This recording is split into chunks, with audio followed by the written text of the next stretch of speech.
രസു പഴയ ആഹാര സാധനങ്ങൾ എടുത്ത് കാടി വെള്ളത്തിൽ ഇടണ്ട, സുഗുണം വന്നിട്ടുണ്ട്.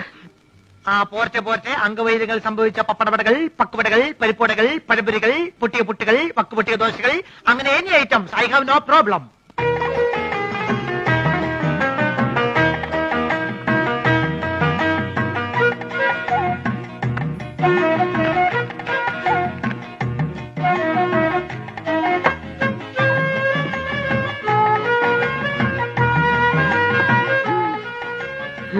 ചേച്ചി എത്രയായി? ചേച്ചിക്ക് എത്രയാവട്ടെ? ഇവിടെ ഇവിടെ 3 വെള്ളം വെള്ളം വെള്ളം.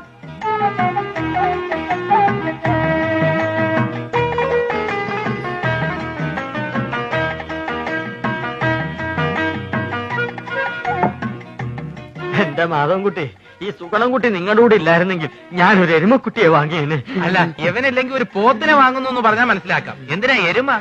എരുമയാവുമ്പോ പഴയ ആഹാര സാധനങ്ങൾ തിന്നുകയും ചെയ്യും, പാലും കിട്ടും. വെള്ളം